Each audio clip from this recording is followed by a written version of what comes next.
A gente segue falando sobre a terceira fase do modernismo, o terceiro tempo do modernismo aqui no Brasil.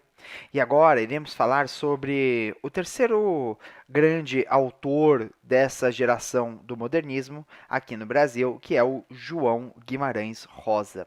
Talvez um dos nossos maiores escritores, talvez um dos nossos melhores escritores da história da literatura brasileira. Ele é conhecido como o engenheiro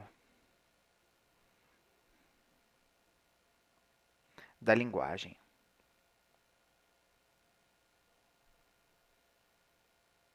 Sua linguagem é extremamente inovadora. Ele vai fazer o uso de regionalismos. Então a gente pode falar que o João Guimarães Rosa, ele é um cara regionalista. Ele vai fazer o retrato de uma determinada região. Essa região é, em geral, o sertão de Minas Gerais. Ele vai falar bastante sobre o sertão de Minas.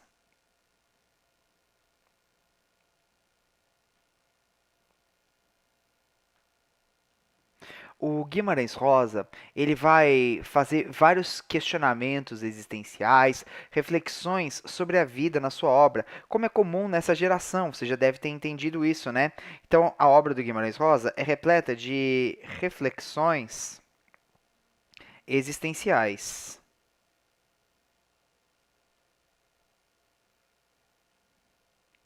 O Guimarães Rosa é um cara que, na sua obra, vai misturar bastante religiosidade, bastante misticismo.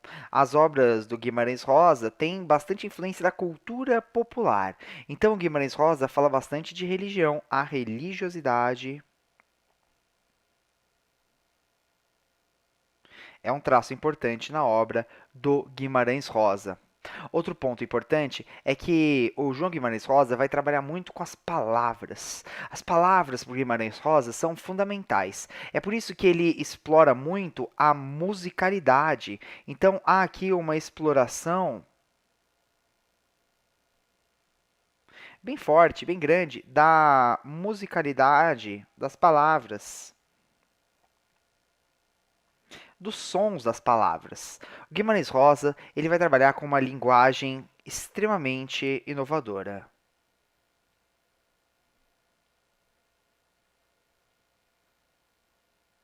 Essa linguagem do Guimarães Rosa, ela vai transitar bastante entre a norma culta e os coloquialismos. Ele vai fazer isso com uma fluidez impressionante, com uma fluidez bem tranquila. Então ele troca o tempo inteiro entre a norma culta dos seus narradores e o coloquialismo dos seus personagens. Então ele vai transitar entre as duas normas aqui da língua, entre as duas variantes aqui da língua.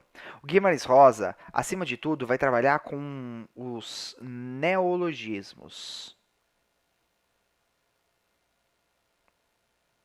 E o que é um neologismo? Neologismo é a criação de uma palavra nova, é a criação de novas palavras.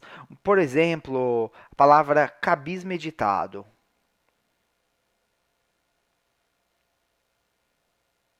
que é a junção de cabisbaixo com meditando, meditado. Ou seja, é um homem que está sentado, com uma posição meio melancólica, a cabeça para baixo, e meditado, pensando sobre a vida. É uma pessoa que está meio para baixo. Ele cria essa palavra que reflete esse sentimento, que reflete essa expressão. O Guimarães Rosa, ele era médico. E como médico, ele andava sempre com uma caderneta e nessa caderneta ele fazia anotações. Ele adorava fazer isso. Ele anotava as expressões que as pessoas utilizavam, ele gostava de ouvir o que as pessoas tinham a dizer e gostava de anotar o que as pessoas pensavam, o que elas diziam. O livro mais importante do Guimarães Rosa é O Grande Sertão Veredas. Guimarães Rosa escreveu um livro de contos chamado Sagarana, que é um livro importante, mas O Grande Sertão Veredas é o livro mais importante dele. O Grande Sertão Veredas narra a história de Riobaldo, que é um jagunço. Riobaldo vai contar a sua história de vida para um médico, que na verdade é só um interlocutor dessa história. Esse médico, ele não aparece nessa narrativa aqui como um personagem. Ele só ouve o que o Riobaldo tem a dizer. Então essa história, ela é contada para um médico.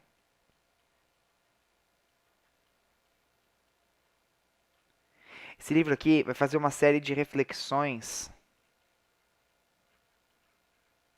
sobre a vida desse jagunço, desse indivíduo que em um determinado momento da sua vida vai chegar a fazer um pacto com o diabo para se tornar um homem mais forte, um homem mais poderoso. O Riobaldo, ele vai acabar conhecendo Diadorim.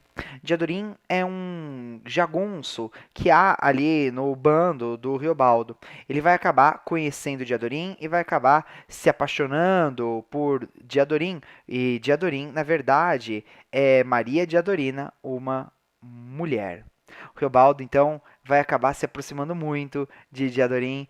Riobaldo vai acabar se envolvendo com Diadorim, mas no final da narrativa eles não vão ficar juntos.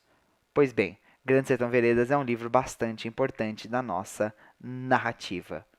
Vamos estudar então?